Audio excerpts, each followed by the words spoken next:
Hello and welcome to the This Works For Me Virtual Summit. I'm your host, Faith Watson. I'm the director of the Faculty Development Center at Murray State University. A major challenge that some instructors tend to have is getting students to do the reading. Well, our guest today, Dr. Linda Nilson, will not only provide us with some strategies to help our students do the reading, but also to comprehend the reading. Dr. Nilson, thank you very much for taking the time to share with us today. Thank you for having me. You're welcome. Could you tell us a little bit about yourself, who you are, where you're from, and what you do? Okay.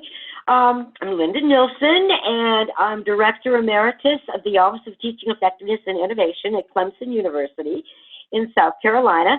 I was director there for 18 years, and I retired, semi-retired, I should say, 3.5 years ago, but I am still writing. I've written a number of books, and I'm writing one now, and also doing conference keynotes and faculty workshops wherever I'm asked to do them. Before I was at Clemson University, I was doing faculty development, which, by the way, is training faculty to do their jobs better, but especially on the teaching front, but also on the publishing front. I was doing that at Vanderbilt University, and before that, at the University of California, Riverside. And before that, I was a faculty member at UCLA. I have many years experience in teaching. When I was at UCLA, of course, I was teaching full-time, and I've been teaching part-time since going into faculty development. Wow. Obviously, you have a wealth of experience. In fact, I have read a couple of your books. I've used your books for book group. I'm actually looking at two right now, Teaching at Its Best and Online Teaching at Its Best, a recent one that you have, and you're still writing. And so, oh yeah. Yeah, and today you're just going to share with us, just a few strategy. In fact, the title of your strategy is Getting Your Students to Do and Comprehend the Reading. So, the strategies that you'll be sharing with us today, could you help us understand what helps you to start using these strategies and how have they worked for you? Sure.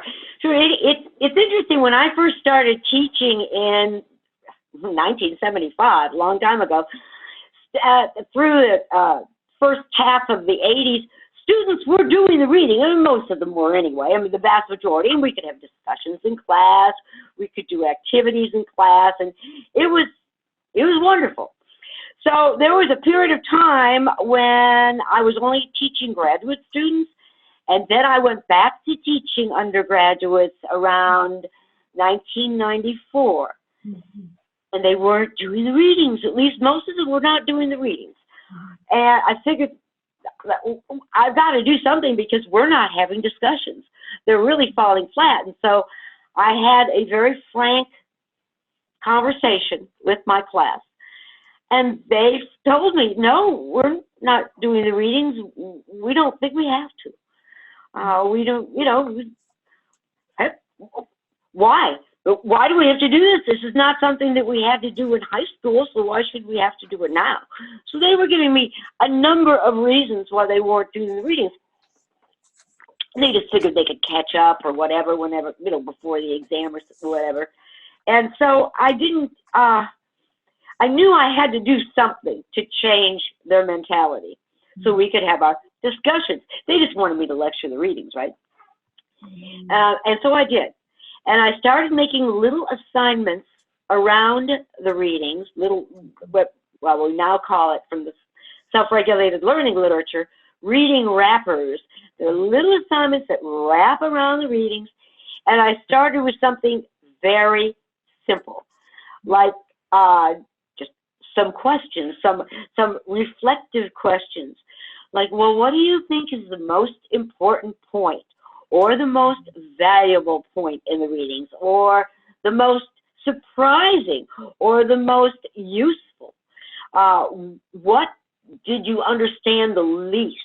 Or what do you need the most help understanding? What connections can you make between what you were reading and what you read earlier in the course, what your prior knowledge is, what your idea of how something worked was. And so I would be asking them these very basic questions.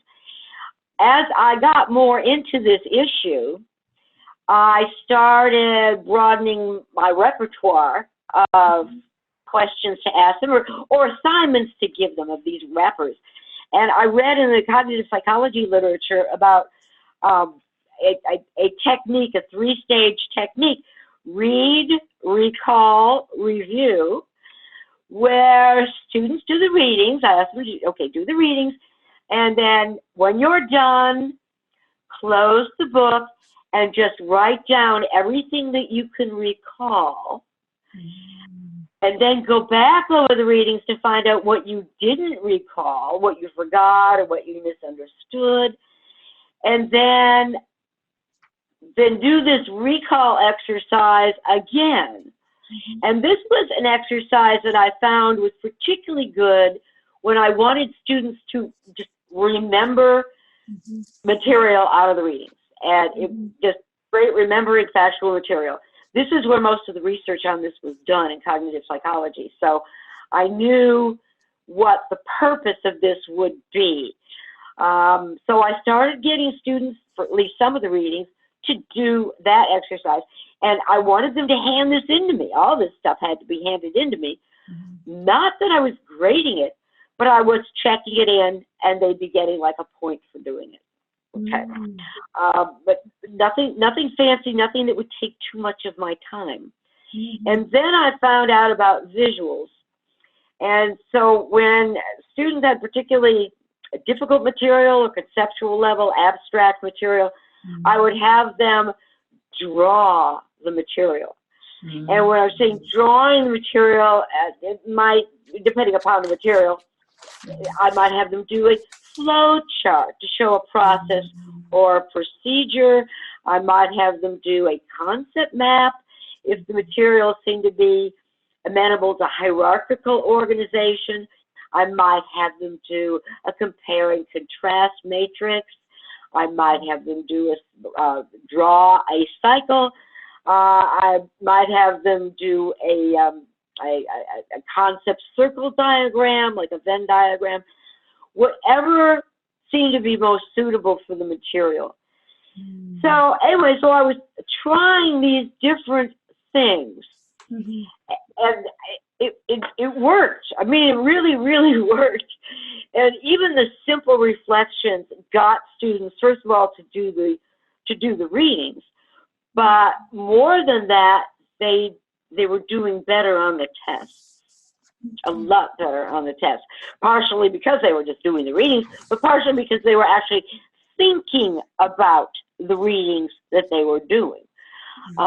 So, and of course, you know, not just the reflections, but the other techniques, the read, recall, review, and the doing the graphic of the material, that was also working very well and improving their performance. And I was using these before I found out that these were also self-regulated learning mechanisms.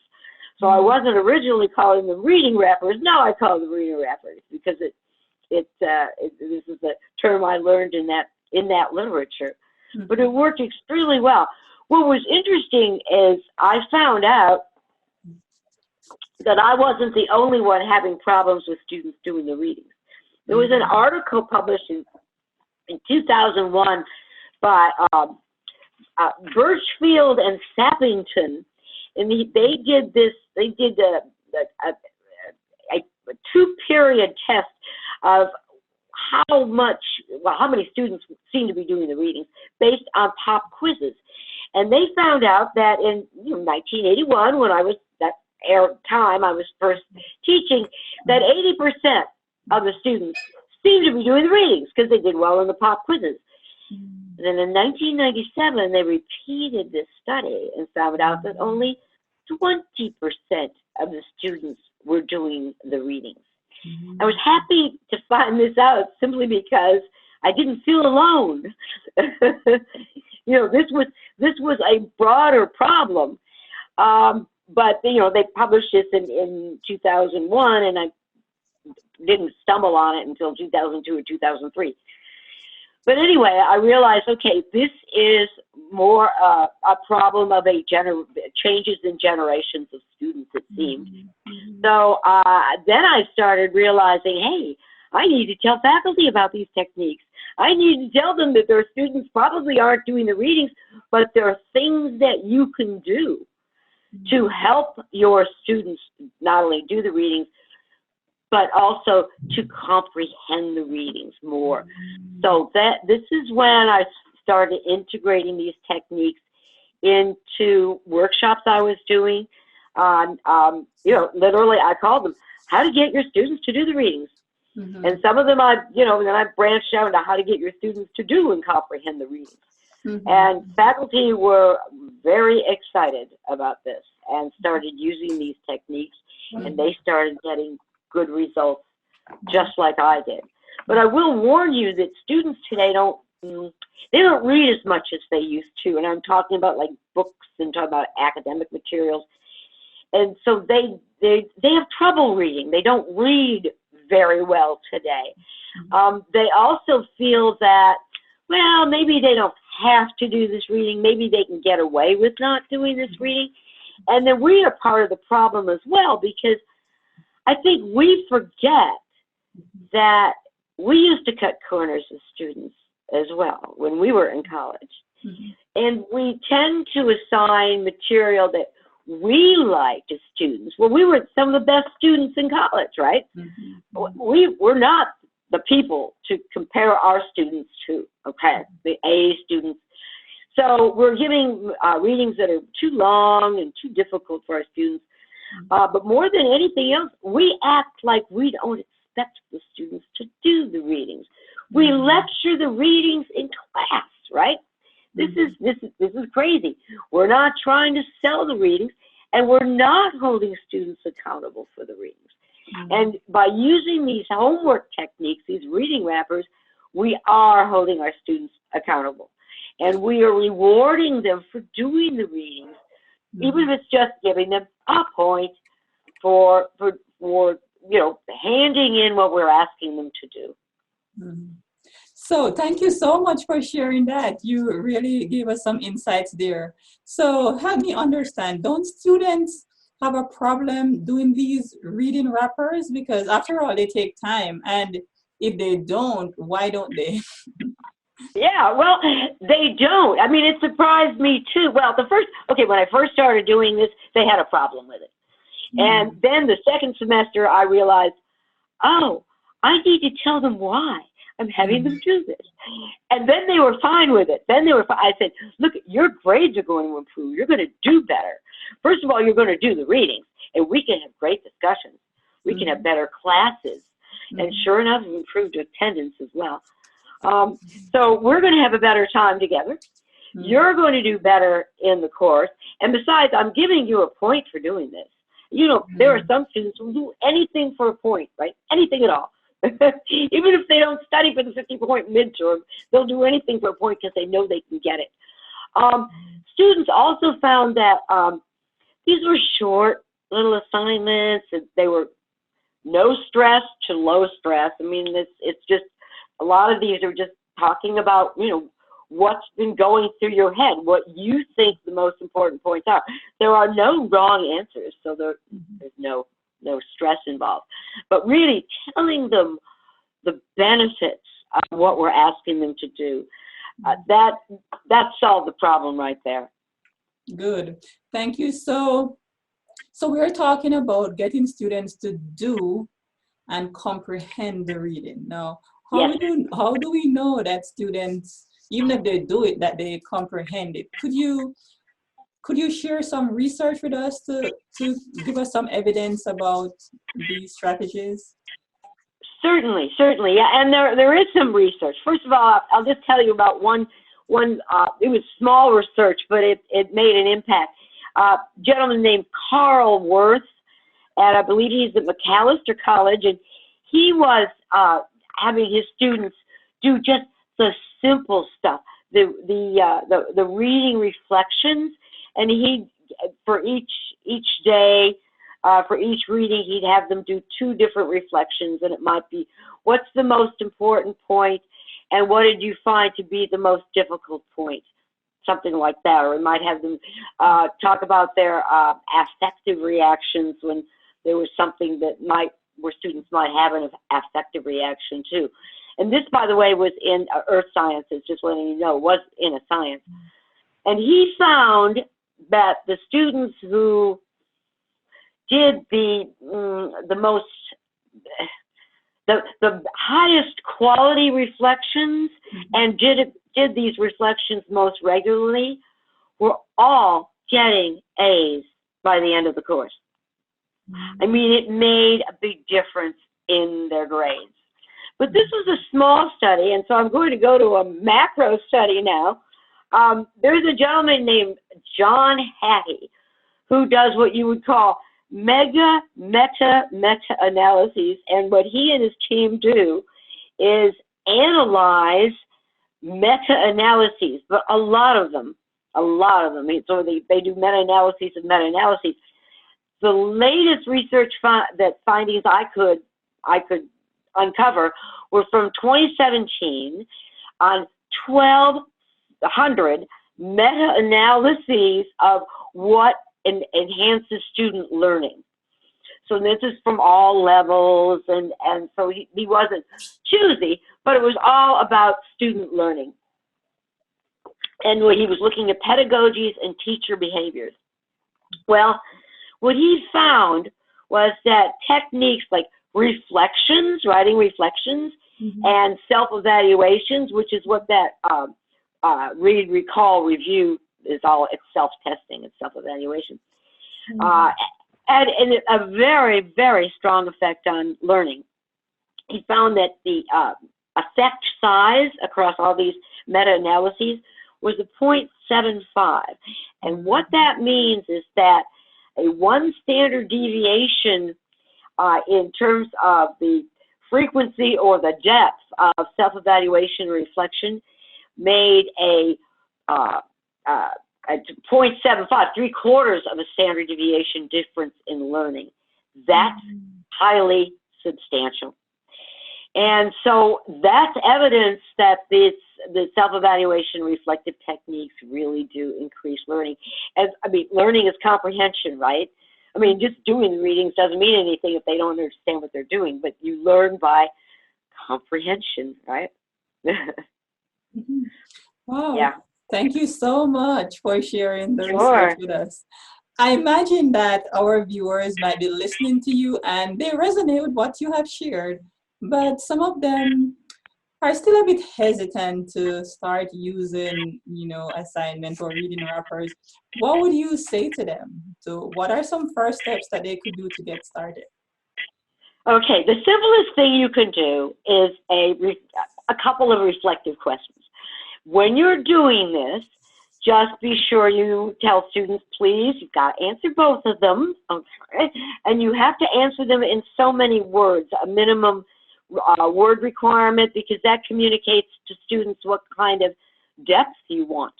So let's say you have 2 reflections and you want a minimum of 100 words on each reflection. You want to show your students a model of a good reflection and a not so good reflection. And you can make these up. Of course, you want to give them a point. You want to reassure them that there are no wrong answers, and you want to tell them why you're doing this.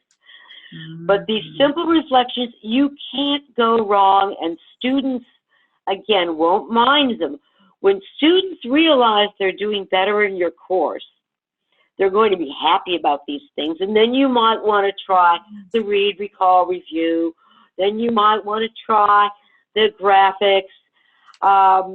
You can start experimenting, but I think you need that confidence, and students need that confidence in your recommendation. But students are receptive. I mean, they want to do better. I mean, all but a few of your students in your class really want to do better, and they want they want to learn more, they want to get higher grades, whatever their motivation might be. And so they ought to be fairly receptive to this once you give them good reason that's in their self-interest. Thank you. So don't be afraid.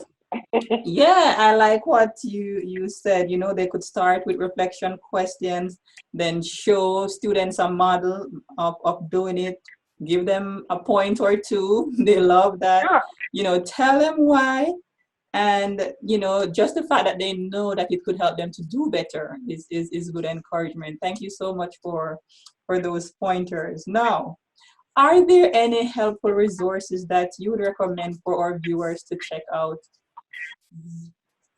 Yes, I do have a few things to recommend, and one of them is my book, Teaching at Its Best. And it's in its 4th edition now, so that's the best edition to get.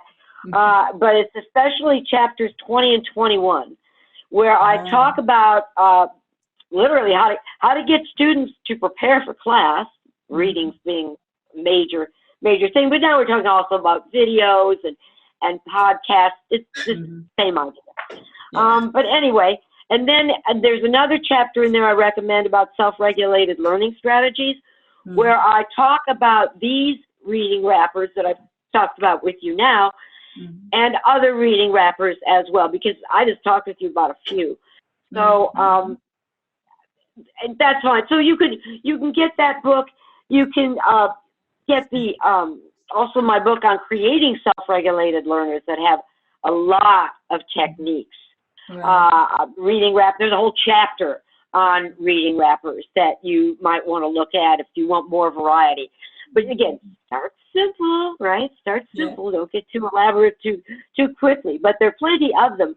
I have a couple of free resources out there. And this is a newsletter article from Faculty Focus that I published in 2014, June 16th, The Secret of Self-Regulated Learning. And you can, just put in that title and you'll be able to find it on the web. And another one published in 2013, The Top 10 Reasons Why We Have to Teach Our Students How to Learn. And reading is a part of that. They have to learn how to read the kind of material that we are asking them to read. And that's a blog posting on what's called Stylus Pub. And that is all one word, but STYLUSP, the P is capital, UB. And that's on a website that's out there as well. And those are free. You can just look at those.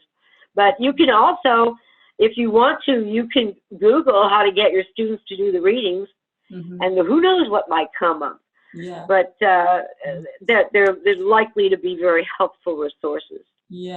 Wow. Thank you very much for sharing those resources. And I know that you're being very humble in terms of mentioning just a few of your books, but we would just want to thank you so much for giving so much to the field with your books and being able to recommend some of the relevant chapters to our viewers today. And we know you have many more books that are out there, so viewers, you could definitely check them out. And I will be linking to the resources that Dr. Nilson mentioned, so definitely check those out. And we hope that you'll gain lots of different strategies to help your students to understand and do the reading. And so within the last minute or so, Dr. Nilson, could you leave our viewers with a call to action? A call to action. First of all, get real and realize that your students probably aren't doing the readings.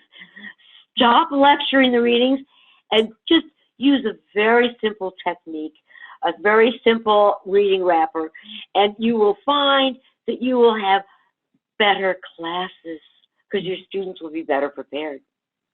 Excellent. Thank you very much, Dr. Nilson, for sharing with us today. Thank you for the opportunity to share. You're welcome. Viewers, I encourage you to share this interview with others, and remember to check out the resources in the video description below. And we look forward to seeing you in the next episode of this virtual summit. See you soon.